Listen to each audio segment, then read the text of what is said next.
Welcome to Your Business, Your Life with Matt DiFrancesco, your personal financial technician. Whether you've had years of success in your business or are just starting out, HighLift Financial can help you create a vision for your business, life, and family, and align these for generational wealth.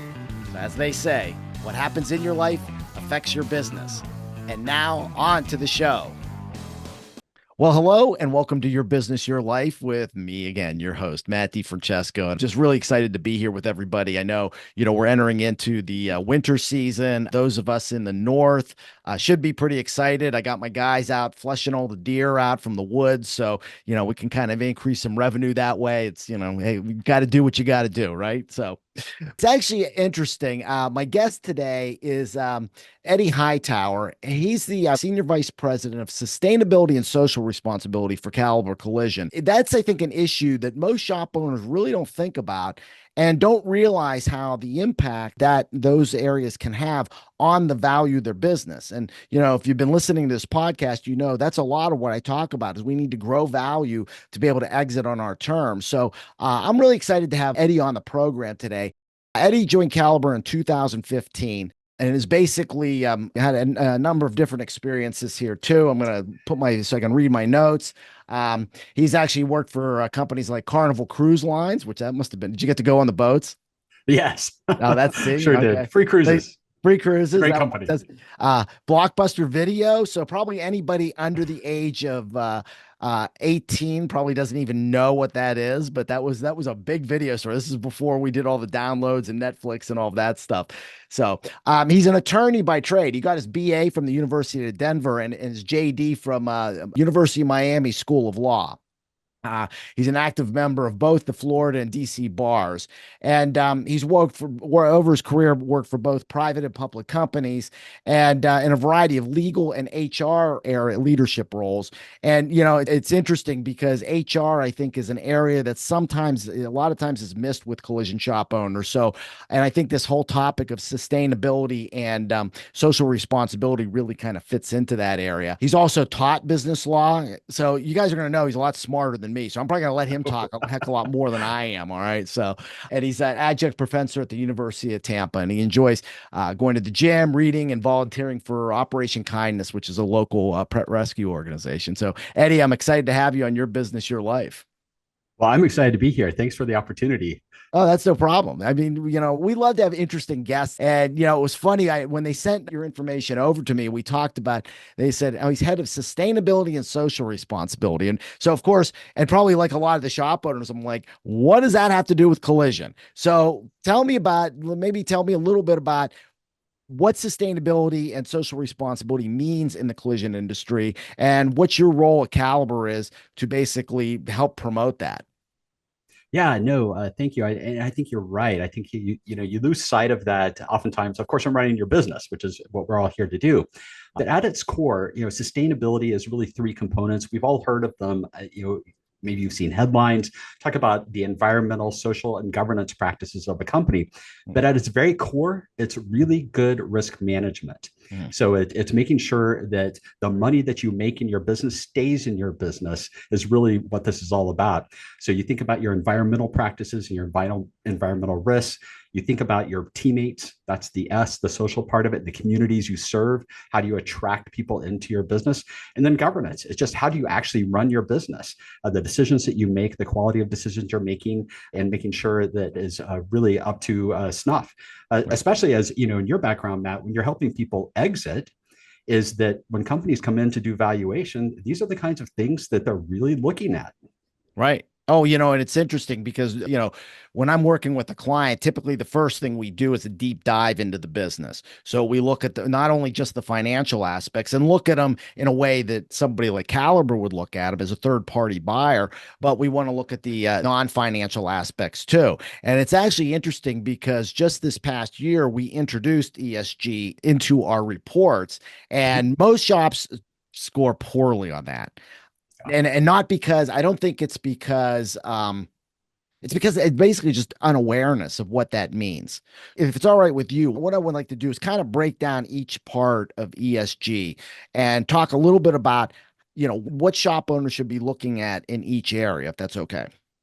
Absolutely. So So we'll talk about the environmental portion of that. So, and we know now, especially, I mean, of course, vehicles, we've got gasoline, we got oil, but now we've got electric vehicles. We've got, I mean, there's a number of different issues that are out there. So maybe talk a little bit about what's Caliber doing in that end and what should shop owners be looking at to help raise the value of their business. Yeah. And of course, we're doing it at mass scale, but I think a lot of the things that we're doing, you can bring it down to an individual shop level or a multi-shop operator. Mhm. You don't have to be of our scale, with 1,800 locations in 41 states. I mean, Right. it's really just everything on steroids. It's kind of what Right. we deal with here every day. But at its core, on the environmental side, it's really thinking about what you do from your environmental. You talked about oil, waste products that come out of the Bondo dust, all these waste products that come out of the repair process. How are you handling those? Are you meeting all of the environmental standards? Do you have the right policies and practices in place, the partners in place who are dealing with that, removing that, making sure that your teammates are safe? Also, it's just generally on the environmental side, what are you thinking of in terms of things like your HVAC system? Your HVAC system is probably a big user of energy at your shop. Similarly, of course, comes to mind a paint booth. So, how are you thinking about how you're operating your paint booth? Are you selecting efficient paint booths when you have to replace a paint booth? And then overall, how are you operating the shop with your thermostats? Are you letting people, kind of run amok? Or are you letting, or thinking really sensitively about that? Because that impacts your bottom line too. So you can see that your environmental practices, look, if you did something wrong with a waste product, a black eye in the community. So you don't want to be that shop that's singled out for an environmental issue, because that also feeds into the S that we're going to be going to and talking about our teammates, right? Who That's wants right. to work at a shop that has a reputation for not being a safe place to work, that doesn't care about the environment? Totally leads into that next one of how are you thinking about your teammates? How are you treating your teammates? How are you retaining your teammates? And that again is something that we would look at in valuing a business is how do your teammates view you as an employer? Do you have stability in the workforce? And of course, we're all after our technicians out there. And Right. our technicians are among our most valuable assets that we have in the business. And Mhm. if you have a revolving door there and technicians are just leaving, that diminishes your value. So you want to pay attention to the S too. Exactly. Well, and you bring up a really great point because what's the big challenge that most shop owners are having these days is finding technicians. And I know we want to talk a little bit about the TAP program because I know you're intimately involved in that too. But I just want to kind of carry over into the S part, the sustainability part of ESG too. So let's talk a little bit about that area. Is really around your social aspect. Sure. And that's really how your teammates view you. So, how you're treating your teammates, are paying fair wages, providing good benefits, a good working environment. That's pretty basic. Those are the kind of the price of admission. And that also leads into how you're viewed in your community. Because again, that's great for your bottom line. If you're like, nobody thinks of anybody else other than you. If they have a wreck, they go, well, I'm taking it to X body shop because they have a great reputation. I see the same people there every time I need my car worked on, Yep. and everybody knows them in the community because of the good work they do in the community. So you got to think about that brand reputation. And if you don't think that that's directly related to your bottom line, if you think about a lot of companies out there value their reputation, their brand reputation as upwards of 80 to 90% Oh, yeah. of their value overall.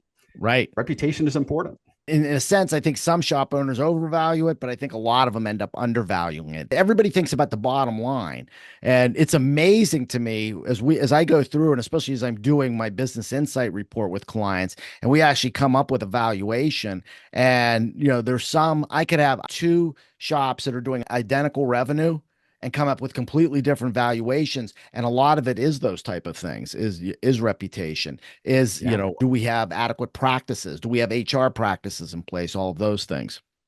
Yeah, great point. And that kind of leads into the G for the governance side is what are those good practices, the policies, the procedures? It sounds boring, I know, but when you come to an exit, like what you talk to your customers about, that turns out to be super important because are your books kept up to date? Are they auditable? Right. Super important, very basic, but super important. Because if they're a mess, that's going to be a problem for you in helping them maximize their value, and it's going to be a problem for them trying to exit the business. Oh, exactly. It's one of the biggest challenges I know I have is that getting them to understand these other aspects. I mean, especially if I've got a shop owner that's looking at a third party sale, they're looking to sell to a consolidator and they're thinking, well, they're just going to look at the bottom line. But, I'm like, no, they're going to make multiple visits to your shop. They want to evaluate every little aspect of it. And, any little thing that they see that, well, we're going to have to invest more money into it, that's going to drive down the value. Bottom line is, third parties buying it for the cash flow. Yeah, Correct? totally, Yeah. totally. Yeah. And again, if you don't have a lot of these practices, if you're not following, good sustainability practices, if your employees aren't happy, I mean, that's something, you guys want to have a good workforce that's coming in when you're bringing that shop in. Don't have those things in, those are all going to drive value. So let's talk a little bit about the G then. It's how do you operate your shop itself? So from the front of the shop to the back of the shop, what systems do you use? Third party be able to come and follow your books along, will they be able to follow your policies, procedures, and know that you really have a great operation? Because I look at the other side of the coin too, of saying, while this is adding to your value if you have these good practices in place, by the same token, a buyer, we use this to pressure the price downwards. If they can point at anything and say, you didn't do this, you're not doing this, see, we're really concerned. You'll start to hear that language, right? Yeah, yeah. You start to help them with the exit. You hear this, we're really concerned about this. And that means, here it comes, the price hit. And you don't want to be in that position.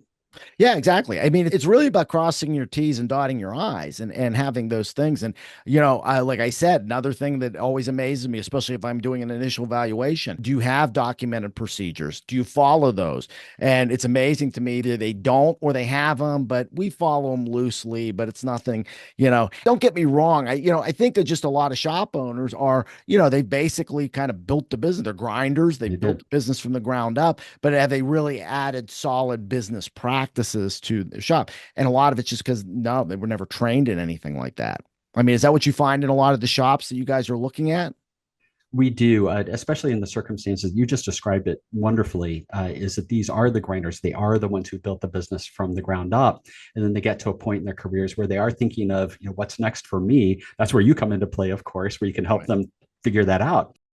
But I also want to encourage people to know that in a lot of cases, they're doing these things in a good way. They just don't know how to tell the story yet. And so I encourage it. It sounds like you have a great tool that I would love to get in the hands of shop operators now so that they can start telling their sustainability story, is what I talk about it as.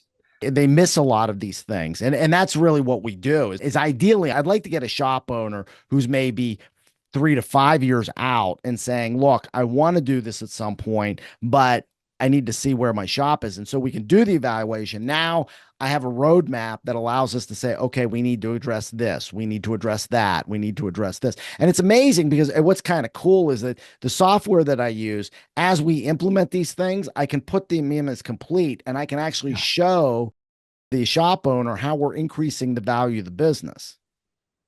Yeah, that's great. So here's a question just kind of popped into my head because I'm thinking, so here's Caliber. They're looking to purchase shops. We just want to, get the lowest price available and we'll fix anything that's needed. Or we would rather have a shop that we can just turnkey. We're ready to walk in and we're willing to pay a little higher price for that. So where's Caliber coming from that standpoint? I can't share all of our strategy, of Yes, course. I know. I know. Don't give away that. Yeah, I get that. We'll talk. Yeah, we'll talk generally about what we're looking at. So we are looking at, especially when we're coming into a operation that's existing, and we come in with the intention of retaining everybody that's there. Right. So that we're concerned about looking at environmental health and safety practices. We're concerned with looking at the teammate health, meaning are you fully staffed? What's the tenure of the technicians? What's your retention rate? How long have they been there?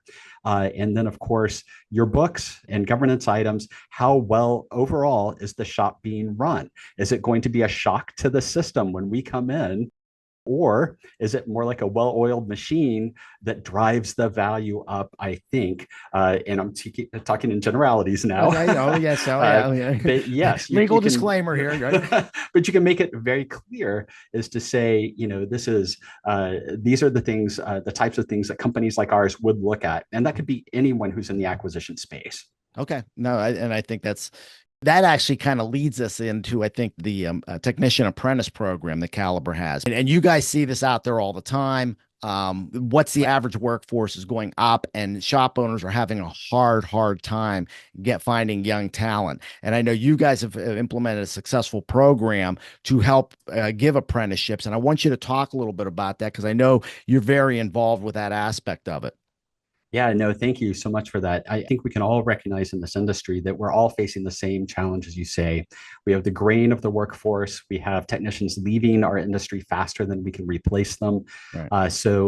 Kind of faced with the stark reality of just where the industry is, knowing that our trade schools aren't making up the gap. And also when you graduate from a trade school, by the way, you still have student debt. So that also can be an inhibitor to someone evaluating a trade school education versus a 2 or 4 year college degree. It kind of doesn't make a differentiation, unfortunately. So in 2022, we went all in on our technician apprenticeship program. So we developed a 12-month competency-based program that is, since it's an apprenticeship, it's a paid apprenticeship. So our teammates are hired from day one. They have a job from day one when they enter the program. Okay. We provide their tools. We provide all of their training. They get health and welfare benefits. They get a 401k retirement account with a company contribution. They are our Caliber teammates all the way through the program. They graduate at 12 months. They leave the program, hopefully not us, but they leave the program with 3 industry recognized certifications, including a welding certification, wow, which means that they could go anywhere. Now, as we talked about the S for Caliber, our goal is to retain them. They owe us nothing, though. Right. The training was free to them. There's no requirement that they stay for us for any period of time after they complete the training program. So that's why the S is super important to us. The social aspect of what we do is we treat our teammates right, treat them fairly, pay them well, and keep them here. That's our goal. Give them a great work environment with all of the things that we do. I think you've seen the numbers now, and I can say this publicly because it is public information, right, is that we have graduated since 2022 over 1,800 apprentices from the program. I'm fairly certain that our program is the largest in the industry in doing this. I mean, when you look at the numbers, I would think it would have to be. Yes. Now I'm verifying that. I am getting someone to verify that. Right. Okay. No one has challenged me yet on that number. Right. And how many you currently have in the program? So we currently run at about 1,800 in the program overall. Okay. So it operates at about 70% of our locations across the United States. Mm-hmm. It's an always-on program. So as soon as we graduate an apprentice, when the mentor is ready to take on the next apprentice, we enter the next apprentice into the program. Is this a mentoring program? So you're bringing them in the shop and they're kind of shadowing and being mentored by a more senior technician? 100%. So it's a combination of some online training and also a hands-on. We think that the best classroom, of course, is turning a wrench in a shop. Oh yeah, there's no doubt about that. And again, I can understand, you have this program again to build technicians for Caliber, but do you have technicians that do leave and maybe go to an independent space? We do, and we hope to get him back. Right, yeah, exactly. But yeah, we think that for us, again, the goal is to retain them with Caliber for as long as we can. Right. But we are, I think, serving the industry as well as providing another source of trained apprentices or trained technicians out there into the space. And again, anything we can do to help the industry, I think, helps all of us as consumers because we all have cars, we all have car insurance premiums that we pay. When you have low unemployment or lack of technicians, it takes longer to repair a car because you have more cars than you can fix based on the number of technicians. It's very simple math. Oh, yeah. And that costs us all more because it's taking longer to repair our vehicle. That means you're in a rental car longer. The math is pretty apparent as to what it can do to your insurance premiums. We think that this is a great thing for the industry, including the insurance industry and all of their policyholders as well. So we see this as an incredibly valuable investment in our space. Right. And, it's interesting because I'm a firm believer that as the tide rises, all the ships rise. And so if you're doing the right things, and I think that's why when you look at sustainability, when you look at social responsibility, when you look at governance, it's really about just doing the right things. And if you do those things, I think, the tide rises for really everybody else. And that's what I'm kind of understanding that Caliber is doing for the industry. And of course, we're all in business to make money for ourselves. But again, I think when we take that broader aspect, it not only benefits everybody, but I think it helps us too in the long run. Yeah, I think you're absolutely right. And we talk about our apprenticeship program as pathways to prosperity. So, personally, for being in the space for just under 10 years, I see this as kind of my retirement gift, if you will, is that as I look off into riding off into the sunset, I want to be proud of having been involved in a program like this, which is training the next generation of technicians who can then make a great living for themselves, for Right. their families, for their communities, the contribution to the tax base, all of the wonderful things that this program provides to people is that I'm just so proud of Caliber and proud of all of our participants, our mentors, our apprentices, all the ones who have graduated. Right. I'm in awe of the program and what it's doing for people. Exactly. And I think it's filling a very vital need out there. Not only do your shops need technicians and Caliber needs technicians, but I think, we've done a big disservice to our young people by pigeonholing them and saying, you need to do this. You need to go to college. You need to get a college degree. Not everybody's wired for that. And, That's right. it's interesting because, even in my career, my core business is financial services. And, before I just started focusing on collision, you know, I had clients from all different walks of life, and my auto body guys who make more money and don't have the college debt, the malpractice insurance premiums that my physicians have. And so, a technical career can be very lucrative and very rewarding. I've talked with a number of shop owners, and I've had guests on the program about, looking, especially women, like women painters. And I Yeah. mean, it's a very undervalued source. I do want to ask you a little bit about the apprentice program. Like, what percentage do you have of women? Because I think it's a demographic I think a lot of shop owners just kind of miss. Yeah, it is. So our focused on diversification in our workforce, and our apprenticeship program is actually way more diverse from a gender perspective and an overall perspective than our existing workforce. Oh, So we're proud to be attracting the next generation of workers into our industry. But again, it relates back to the providing a great work environment, great benefits, great tools, modern equipment, a great environment to work in. That also helps really bridge that gender thing. Look, the auto industry is traditionally challenged with gender diversity. right. And so we are happy that our numbers are running about 2x in our apprenticeship program for women entering the program Wow. than in our existing workforce. But there's always space to improve there. And of course, our only employee resource group is actually called Empower. It's Empower Women. It's a really cool thing because it's meant to bridge that gap and make people have friends, internally, where you can see a highly successful woman who is in our space at our company and inspire apprentices to come into our program and say, hey, that could be me. Right. And really, one of the other goals that we have is we have the goal of changing the image of the collision repair industry. Yeah. And that's a part of it, is to say, hey, this is open to everybody. Right. And, painters, you raised painters. Painting they're artists. Actually, all of Yes. our collision repair technicians are artists. And Mhm. so that's something else that, yeah, it can be some tough work, but it's also when you look at a panel that's dented and you can see what it could be, and then you can make it happen. Right. That's art. And, Yes. and they're amazing.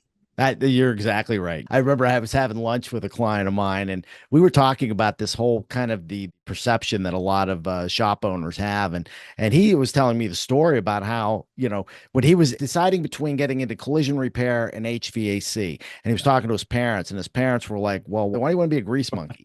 And how this kind of stuck in his head for a long Yeah. time. But it's this ain't your father's business anymore. This isn't about banging out fenders or anymore. It's highly technical.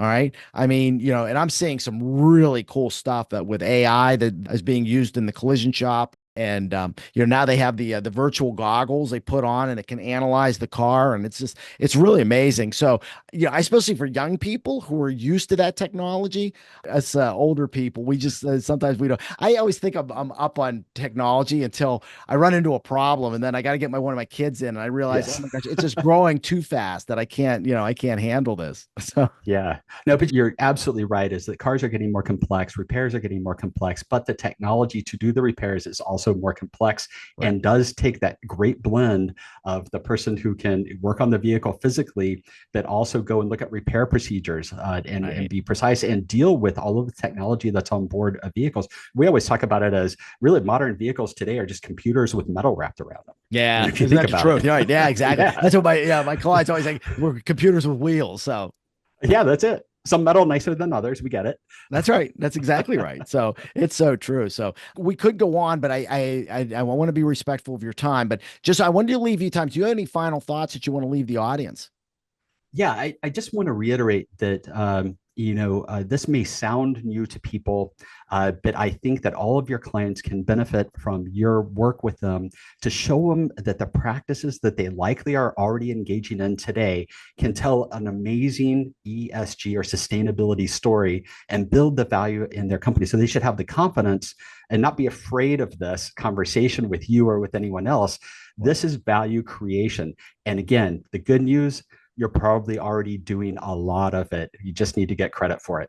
Exactly. I think everybody should take that to heart because I think these are all important things, especially if you're looking to raise the value to eventually sell to somebody like a Caliber, or if you want to create a perpetual legacy, transfer to kids or key employees or anything like that. These are all important things. And I remember speaking at CIC last year. Yeah. They were doing a consolidation panel. I was the only non-M&A person on it, and the final question was, so is the industry going to become the Calibers and the Gerbers and the Joe Hudsons of the world? I made a joke. I said, over my dead body. And everybody kind of laughed. I said, really, look, I said, there's space for all of it. It's like in my hometown, we've got, I've got Home Depot, I got Lowe's, and then I got Bentley Hardware. And Bentley Hardware is the family-owned store. I can get personalized service. I pay a little bit more. I might not have the breadth of selection, but guess what? There's a place for everybody there. And I think, again, there's a place for everybody in the marketplace. And as the tide rides, all the ships rise. So I'm really excited about what you guys are doing at Caliber. I think it's awesome stuff, and I think we need to just keep getting the message out there, Eddie. Yeah, no, appreciate it. And I think your last point was really valid because if you think about it, there's still 35,000 repair operations out there, collision repair centers in the United States. Right. We're the largest multi-shop operator at 1,800 locations. That's So it. you're right. I can prove your math is right. There's plenty of space out there for everybody. That's right. There is abundance, and it's not just there's not a limited pie. There's plenty out there for everybody. So, Eddie, I want to thank you so much for being on. This is just fascinating. Thank Like I you. said, we could go on and on about this, but I do want to be respectful of your time. And thanks always goes out to you, the audience. Thank you for listening to Your Business, Your Life. If you've not subscribed to the podcast, please click the subscribe button below. That way, when a new episode drops, you get to hear great guests like Eddie and the other ones that we've had on. Also, if you like what you're hearing, please give us a 5-star review. That way we kind of move up the charts and get out to more people there too. So again, thank you, Eddie. I appreciate your time here. And again, we'll see everybody in the near future. So take care and God bless. Hey, I really want to thank you for listening to the Your Business, Your Life podcast. If you want to be notified when new episodes become available, click the subscribe button below. The information covered and posted represents the views and opinions of the guest and does not necessarily represent the views or opinions of High Lift Financial. The content has been made available for informational and educational purposes only. The content is not intended to be a substitute for professional investment, legal, or tax advice. Always seek the advice of your financial advisor or other qualified professional with any questions you may have regarding your business or personal planning. DiFrancesco Financial Concierge, LLC, DBA High Lift Financial, is a registered investment advisor. Registration with the United States Securities and Exchange Commission or any state security authority does not imply a certain level of skill or training.